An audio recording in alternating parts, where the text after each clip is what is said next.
What's going on, everybody? It's Steve, and I'm here to compare the 4 seasons that I've played so far in the BBLS. Um, I was going to do a season review, but that basically just boils down to Sableye good, everything else not so great, no synergy.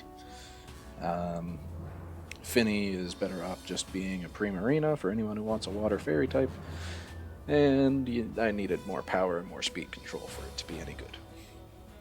But that's what you get when you draft your own name, so I'm not too shaken, considering I only missed by 1 game. Anyway, I thought it would be fun to compare my teams across season and see how value comes across. As you know, the first 3 seasons were tier based, and the last season was point based with a total of 110 points across 10 mons. So we'll be comparing the total point values for my teams and how much value I got out of them. So here's the total games that, if you add up every game that each mon played, 4 mons per game, this is how many I got in the season. So obviously, if you divide this number by 4, yeah, so 28 individual games, what I've played, but times it by 4, you get 112 Pokemon games. That's how we're doing that. 124 in Season 2. Now, I made the final Season 1, semi-final Season 2. Obviously, those are higher. Lost in the quarterfinal Season 3, and this was our first division season, so that's only 7 series here. And I didn't make the playoffs, so even lower. Averages out to 97 points. 97 games. Then I wanted to look at games played per point value using our current points board and normalize that across the season. That normalized value, ideally you want 1. You want to be able to bring your, in my opinion, in order to get its value, you bring your Pokemon to the number of games that its points are worth in order to justify it, or the equivalent, because 64 is much lower than 97, and 124 is much higher than 97. Obviously, this isn't a perfect system. There will be some outliers, but it's the best thing I could think of. And then I wanted to factor in win percentage. So I basically just multiplied that decimal point by the normalized point. Games played per point value that we have, and this is how I tiered it. Anything over 1 is extreme value, 0.7 to 1 is good, 0.5 to 0.69 is fair, 0.25 to 0.49 is poor, and anything below 0.25 is bad. And this leads to some interesting things, and it's mainly based on the point value of the mons. As we will see in my first Season 1 team, as we all know, I had a lot of success with Porygon 2. However, it only played 13 games. And it did win every single one of those games. However, it's worth 18 points. So when I do this normalized games played, so because this is much higher than the average games played, 112 to 97, dividing that games played per points by this 1.15 gives an even smaller number of 0.63. So even though I'm multiplying it by 1, it stays at that 0.63, which is fair value. Similar story with the Cinderace, where he is above the points value for his game played. However, he did lose 6 games. And fun fact about this season, I only actually lost 7 games. So Cinderace was in all but 1 of those losses. And in fact, several Delmise and Porygon 2 both went 13-0. Magnezone went 5-0, Urshifu 1-0, Vikavolt 2-0, and Mawile 1-0. Heracross only lost 1 game. These are not stats I knew because I didn't analyze my team like this. Now, how do we shake this down? Let's filter this and see what value I got here. Gloom, with its massive 7 games played with only 2 points, even though it only won 42%, gives me a value of 1.3 extreme value. Obviously, Delmi's extreme value as well at 13-0 for a 9-pointer. And Heracross sneaking in there at extreme value of 1.04. Mr. Rhyme just behind the extreme, and Quagsire, even though it only won 50%, still very good value with the 10 games played on only 5 points. Cinderace and Porygon 2, fair value, and with the system it is probably very difficult to get something too good or extreme value if their points are very high. I do want to unfilter this. Next thing I want to look at is trades. How did my trades shake up? All these 5 I did trade. Liepard lost 4 out of the 7 games that I lost, and I only had it for half the season. Very bad value. Urshifu, Vikavolt, Steelix, and Mawile either didn't play or barely played. So if you add up all of their values, you get 0.66, which is just marginally higher than Cinderace. Now what did I get? Dunsparce did nothing. Magnezone was very instrumental. It only came against AC, and in the last week against James, carried all of those games. Grimmsnarl are also very instrumental. This value is inherently lowered because it's a mid-season acquisition, but I think it played basically every game that I had it. Mantine also lowered by that, but Heracross as a mid-season acquisition, having extreme value, is very good. The net trade value there, 1.68. Very good trades all around, as we can agree. I traded everything, I started winning. So, that's how Season 1 shakes out. You can see the total points, 99. That's 11 points below what our point threshold was for this season. Mind you, this was pre-Isle of Armor. Let's go to Season 2. And here we had my Gen 4 only draft, which I thought was a pretty good team. You see no blue here, and it's because I lost a lot more games. As you can tell by the win percentage, nothing really over 70%, except for Rhyperior, which got dropped. That was more to make the tiers work for the trades. So my highest point value here, Heatran, Cresselia, followed by Rotom Wash. And then I had, throughout the season, 3 different 12s. So lots. I mean, Mime Jr. was kind of a meme. It did get me those 2 wins, which gives it a pretty good value. And let's sort this by value.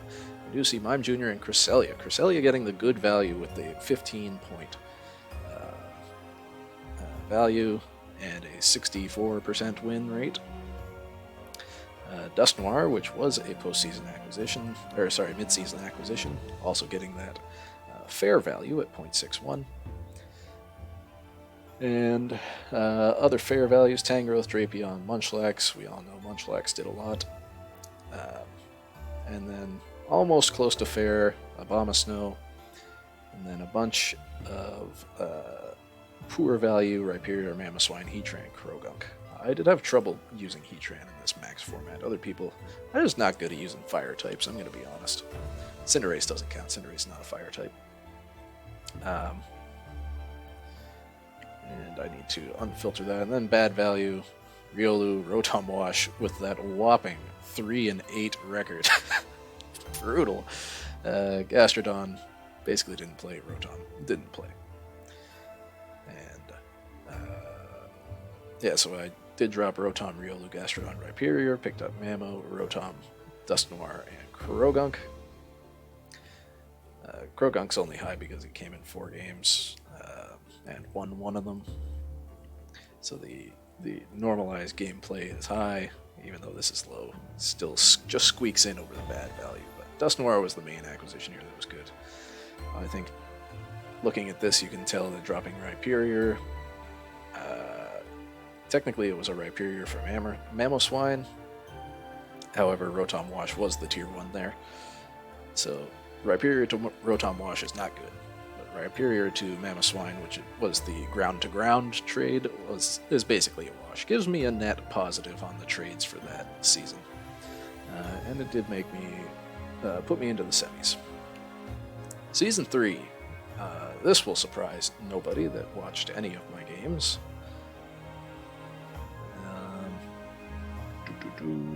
Filter. Trevenant, I believe this is the highest one yet. It is 1.57. That is extreme value. 15 games played on 7 points. 10-5 record. No surprises there. Terrakion, 13 games played, 9-4. I didn't realize I did that well with Terrakion. That's a good value right there. Moltres I knew would be up there. I had really good games with Moltres. Raichu really carried the first half of the season. And Frostmoth did win 2 games. I believe they were both against Poppin. 4 games on 4 points. That's what you want. And that makes sense because 88 is fairly close to the average of 97.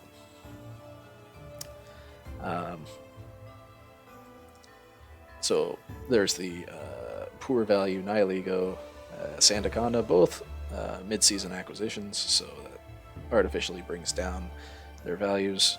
Tornadus and Dreadnought. Tornadus just costs so much points that you, again, have to play him a lot and win a lot in this system to bring his value up. Ninetales, Como, look at those records. 1-4, 1-5, brutal. Behemoth didn't play. Crobat lost the most games he played. Let's unfilter that. So I did trade Crobat, Ninetales, and Lanoon for Behemoth, Sandaconda, and Nihilego. This is a net positive, obviously. I just didn't get too much value out of the trades based on their point values. The Nihilego trade definitely was good. The Sandaconda trade also definitely good. And this was the randomized draft, so these were all random trades as well, but it worked out in my favor. So, why am I talking about trades so much? If we scroll down here, we will see my Season 4 net trade rating. Let's go back up. Extreme value, 1.68. Good value, 0.71. Okay value, 0.53.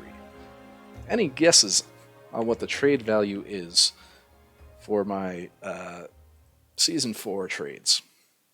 This was our first point draft, so when you make a trade in a point draft, you basically have to trade 2 mons at a time, at least, or else you're just taking something in the same tier.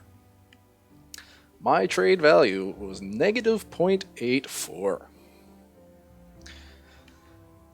That's absolutely awful.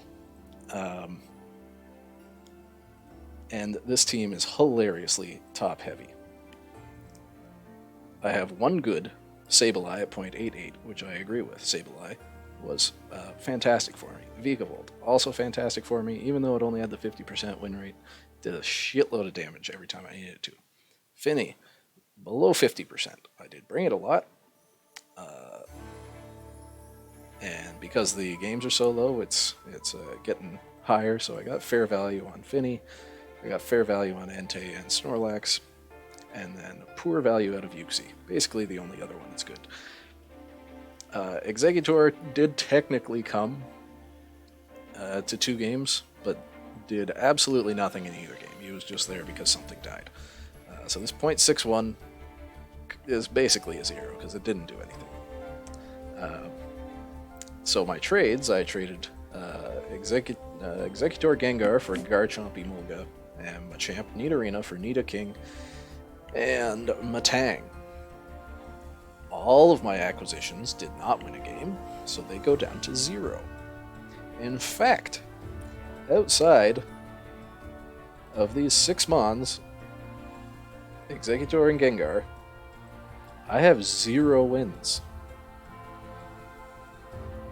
That is Omastar, Emolga, Nidoking, Garchomp that did not win, Matang that didn't come, Machamp that didn't come, Nidorina that didn't come.